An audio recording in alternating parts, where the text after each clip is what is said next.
Bienvenidos a la revisión de la Agenda Económica PM de este martes acá en CNN Chile. En medio de tanta incertidumbre política en nuestro país, también arancelaria en el mundo y también las tensiones geopolíticas que uno no sabe muy bien para dónde van a ir, hace bien de vez en cuando que se cumpla algo que todos proyectaban prácticamente de consenso y de forma unánime. Me refiero a la tasa de interés, porque este martes, hace apenas hora y media, el Banco Central cumplió con lo que se había vaticinado en todos los tonos en las últimas 3 semanas. Yo me atrevería a decir que hace más tiempo también. Se recortó la tasa de interés de antes, que estaba en 5%, a 4,75%, 25 puntos base, primer recorte desde diciembre, unánime decisión de los consejeros del Banco Central y como yo les decía, todos en el mercado habían anticipado que esta decisión se iba a tomar hoy. Y eso es muy importante porque al Banco Central no le gusta sorprender al mercado. Y créanme que al mercado tampoco le gusta que el Banco Central lo sorprenda. Y como les decía, de cuando en cuando, especialmente en estos momentos, es bueno a veces que se conozcan noticias que todos habíamos anticipado. Y si ustedes vieron el programa de las últimas semanas, se los dijimos en todos los tonos y en todas las encuestas que se hacen. Revisemos cómo fue la trayectoria de la tasa de interés en los últimos meses y vamos a ir directamente a diciembre. ¿Por qué diciembre? Porque yo les decía que ese mes fue el último en que el Banco Central bajó la tasa de interés. Porque en noviembre estaba en 5,25 y en diciembre entonces llegó al 5%. Y como podrán ver en la gráfica, es una línea totalmente recta. No hubo ningún cambio de diciembre hasta hoy. Y ahí nos vamos a centrar en ese 4,75% al final de la línea, que es donde está la tasa de interés en estos momentos. Un recorte de 25 puntos base, que también es la magnitud que esperaba el mercado. Bueno, ¿por qué lo hace el Banco Central? Y sobre todo, ¿qué es lo que viene para adelante? Es lo que hemos destacado en los mensajes más importantes del comunicado del Banco Central. Siempre es muy uniforme el Banco Central a la hora de explicar sus decisiones. Lo vemos en la siguiente gráfica que hemos destacado y que adelanta que en el futuro el Banco Central va a seguir bajando la tasa de interés. La pregunta es, ¿cuándo? ¿Qué es lo que dijo el ente emisor a través de su mensaje? De concretarse el escenario central del último informe de política monetaria, en los próximos trimestres la tasa irá aproximándose a su rango de valores neutrales, más o menos es 4%. Y dice el Banco Central, en los próximos trimestres. Entonces, ¿cuándo va a ser este próximo recorte de tasa? ¿En septiembre? Otros dicen que va a ser en octubre. De hecho, eso es más o menos lo que están diciendo las encuestas, que la próxima reunión se mantendrá en 4,75 y que en octubre bajaría a 4,5% para quedarse así el resto del año. Por eso entonces el Central dice que el Consejo seguirá evaluando los movimientos dependiendo de la evolución del escenario macro y sus implicancias para la convergencia inflacionaria. Y lo siguiente que queremos destacar del mensaje del Banco Central es precisamente sobre la inflación. Y aquí da cuenta de por qué entonces era un dato que se iba a recortar la tasa hoy.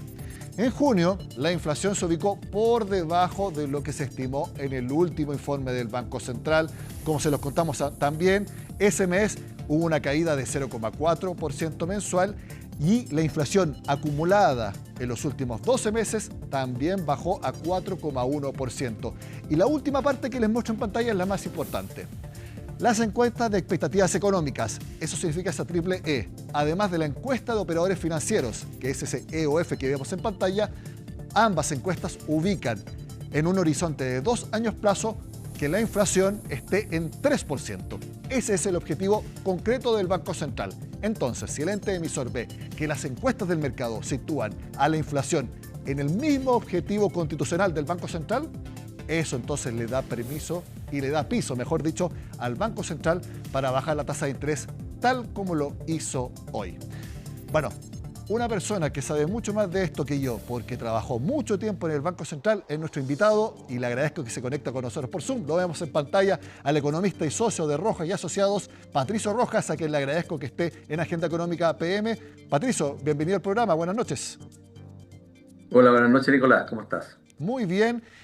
Yo no creo que tú seas la única excepción del mercado que haya pensado que el Banco Central iba a mantener la tasa de interés, por lo que creo que es algo obvio decir que tú también te sumaste al resto del mercado y que esperabas esta decisión que se comunicó este martes. Sí, yo diría que efectivamente había una expectativa bastante alta de que el Banco Central se iba a mover, iba a bajar la tasa de interés. Hay que recordar que en su última reunión el Banco Central ya había discutido la posibilidad de bajarla.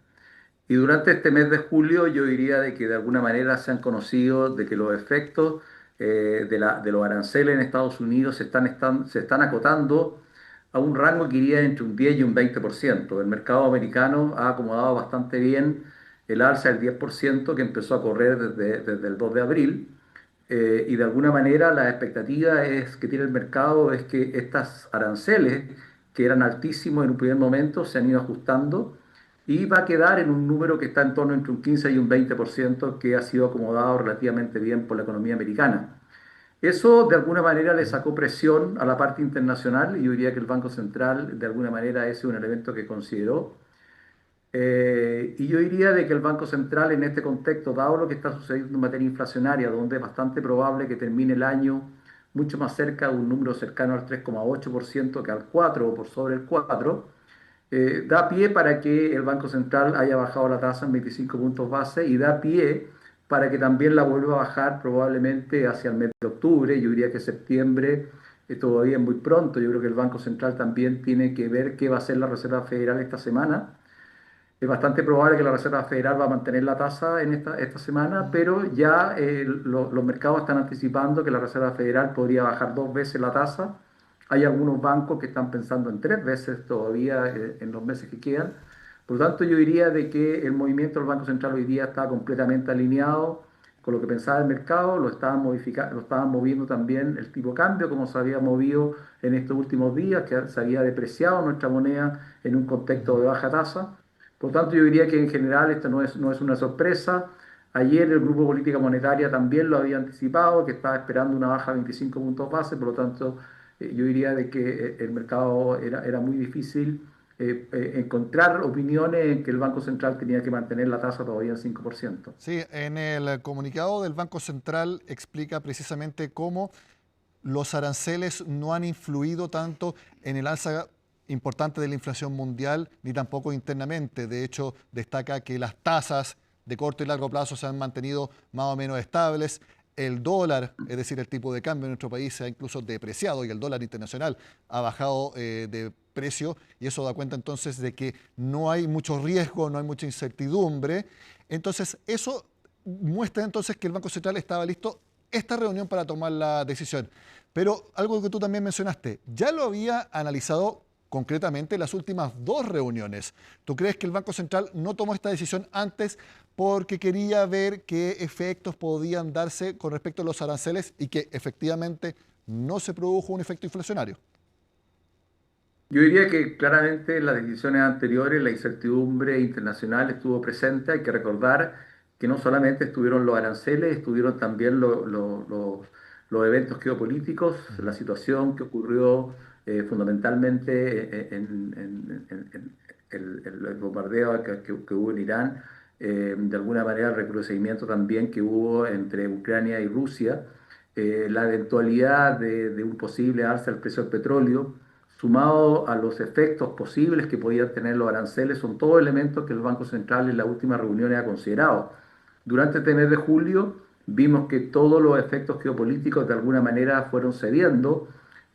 Hoy día el escenario de un precio del petróleo que se pudiese elevar por algún conflicto también se ha tendido a disminuir significativamente ese tema. Y yo diría que el elemento central es que durante este mes de julio hemos visto de que las alzas de aranceles, que en un primer momento fueron bastante fuertes, el gobierno americano ha estado acercándose a números que andan entre un 15 y un 20%, las negociaciones que se hicieron con Japón, con la Unión Europea en un 15%, lo que se ha hecho con respecto al Reino Unido, el hecho de que Estados Unidos se está abriendo a negociar en ciertos bienes, como el caso del cobre, el caso del acero, en algunos países en particular, hace prever de que los aranceles finales que va a terminar Estados Unidos van a estar en un número ahí en torno entre un 15 y un 20%.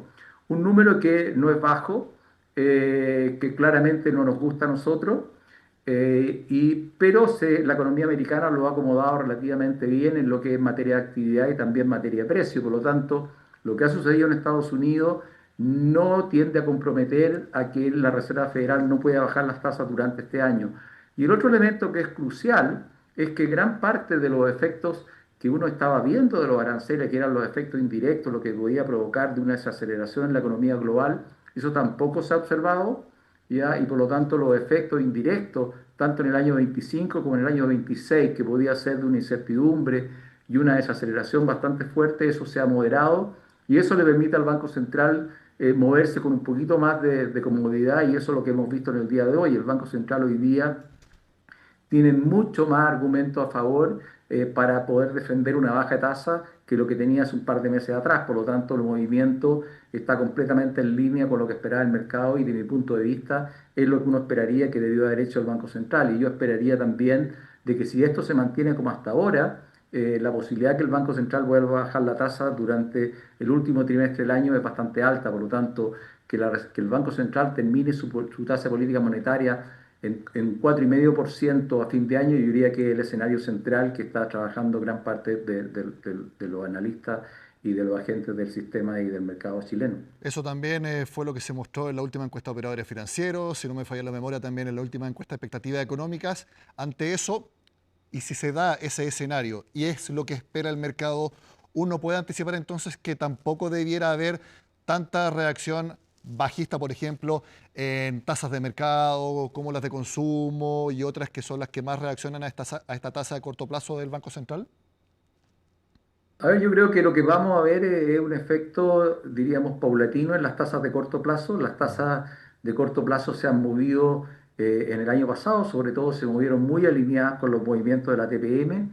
En la medida que la TPM se estabilizó a partir de la última reunión la reunión de diciembre, que fue la última baja, de ahí prácticamente la TPM se mantuvo en 5% y las tasas de corto plazo se mantuvieron relativamente planas durante todo el primer semestre del 2025.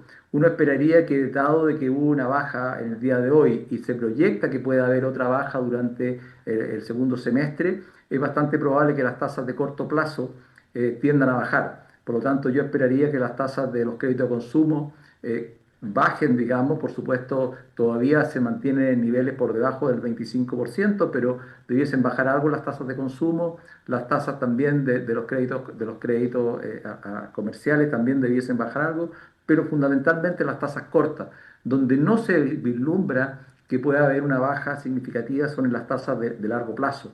Las tasas de largo plazo en general están mucho más gobernadas por aspectos más estructurales, más de largo plazo. Y la situación fiscal en Chile, la situación de las tasas base en Estados Unidos, que pueden ser las tasas del Tesoro a 10 años, esas tasas no van a bajar, van a seguir relativamente altas. Por lo tanto, el financiamiento de largo plazo sigue siendo caro. La situación fiscal en Estados Unidos va a mantener la tasa a 10 años en niveles sobre el 4%, y por lo tanto el costo de financiamiento que tienen las empresas, que tienen los bancos, que se financian con fondos del exterior, de alguna manera siguen con tasas altas. Esas tasas no han bajado y por lo tanto los créditos hipotecarios que hoy día tienen tasas que en promedio andan en torno al 4,3%, es probable que los movimientos a la baja sean muy marginales. ¿Ya? Por lo tanto, yo diría de que los efectos los vamos a ver en las tasas de corto, pero no en las de mediano y largo plazo. Patricio Rojas, economista, muchas gracias por estar siempre a disposición de Agenda Económica para analizar las contingencias, específicamente la de hoy, que es la baja en la tasa de interés del Banco Central. Que esté muy bien, nos vemos. Que esté muy bien, Nicolás. Buenas noches. Buenas noches. Hacemos la pausa en Agenda Económica PM. Al regreso, le mostramos todas las dudas que hay respecto a qué pasará con los aranceles este viernes 1 de agosto. Y también le mostramos dos buenas noticias: el alza que han tenido los multifondos durante julio y también baja la morosidad de las personas adultos mayores. ¿Por qué? Se lo contamos al regreso.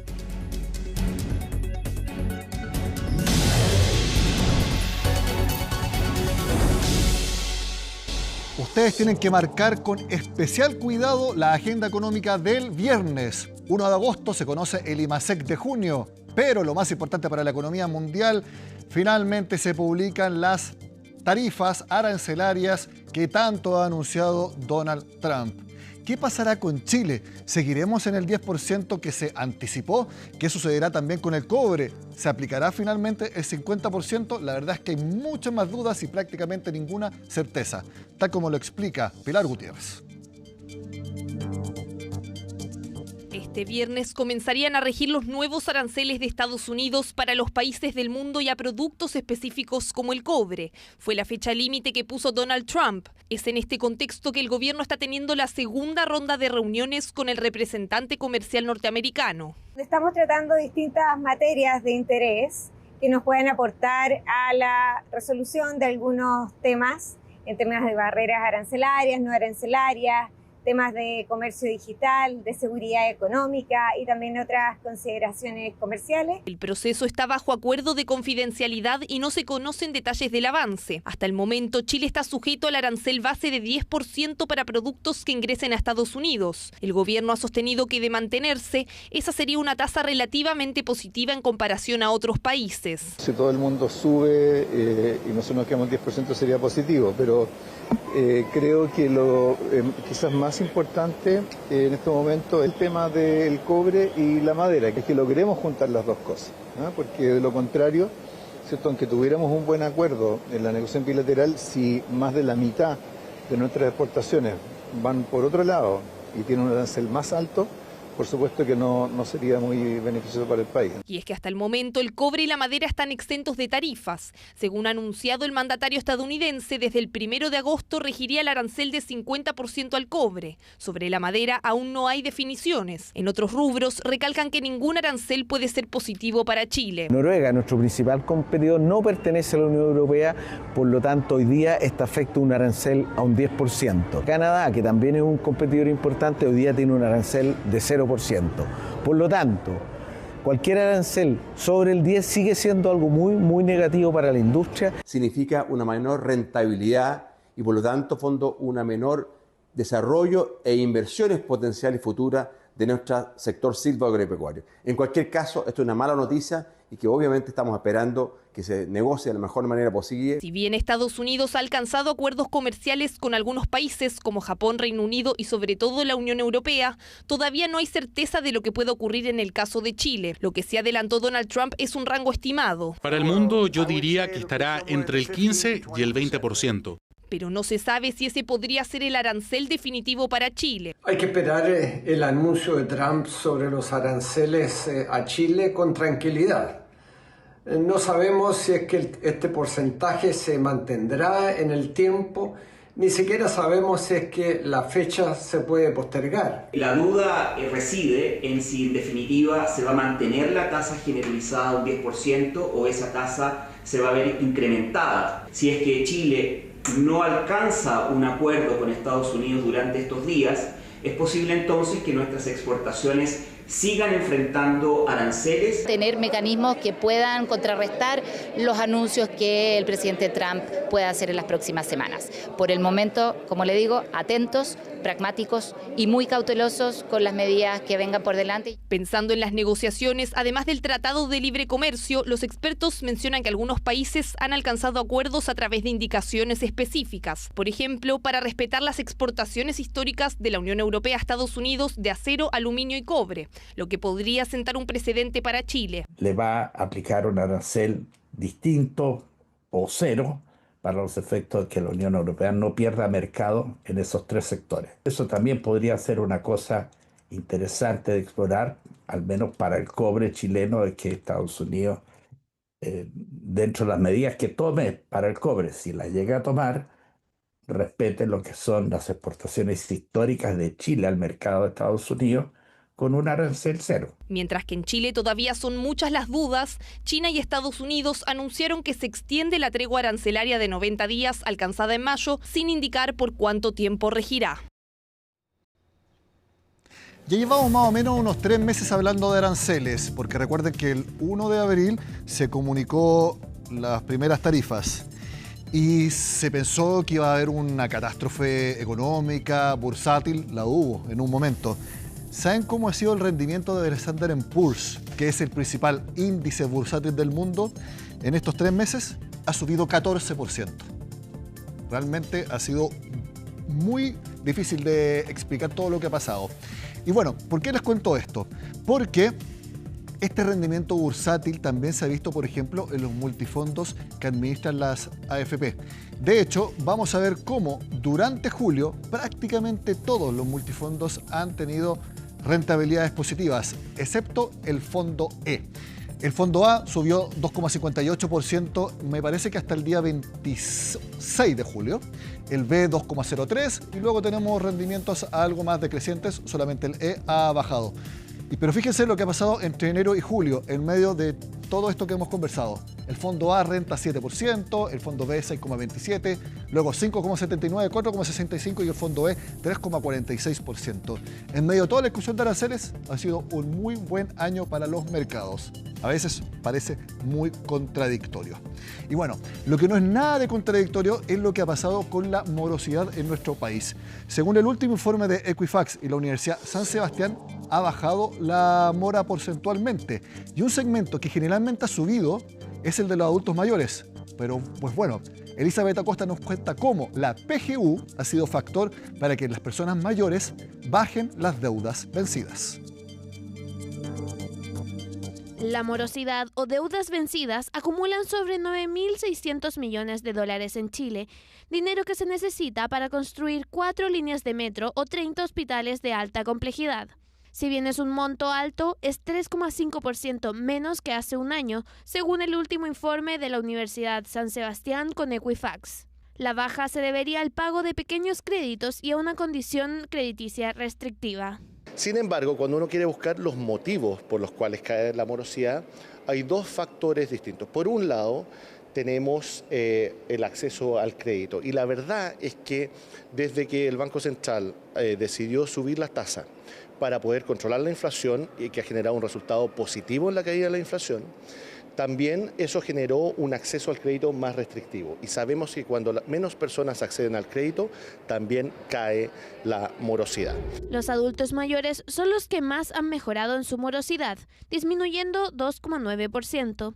Según algunos expertos, esto se debería al aumento de sus ingresos gracias a la pensión garantizada universal, que llega al 90% de este tramo etario. Gracias a Dios no tengo deuda, nada, ni enfermedad, ni nada. Somos pensionados ya, está todo saneado. ¿Y tiene la pensión garantizada universal? Sí. ¿Sí? ¿Y le ha ayudado? Sí, bastante, mucho. ¿Tiene deudas? Sí. ¿Recibe la pensión garantizada universal? Hace poquito, porque recién no cumplí los 65. ¿Le ha ayudado? Me está ayudando. En general están pensionados o tienen otros ingresos fijos. Poseen nociones de educación financiera que le permiten tomar mejores decisiones y en el fondo no gastan más de lo que pueden pagar. Los jóvenes, por el contrario, han aumentado su morosidad levemente. Los expertos acusan falta de empleo y de educación financiera. Más inquietante aún es que los jóvenes morosos entre 18 y 24 años sean los que más se incrementaron, debido a que parte de ellos acceden tempranamente a productos como tarjetas de crédito y en ocasiones por falta de educación financiera ocupan los famosos y conocidos avances en efectivo para sus gastos y estos gastos son con intereses muy altos que generalmente conllevan a el incumplimiento de sus obligaciones financieras. Esto es una verdadera emergencia laboral no declarada.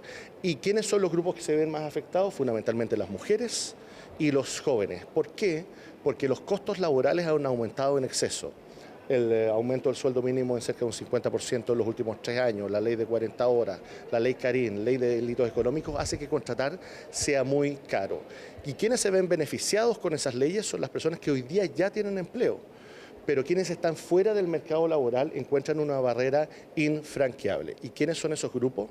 Fundamentalmente los jóvenes y las mujeres, donde vemos los principales aumentos de morosidad también en el informe de Equifax y de la Universidad de San Sebastián.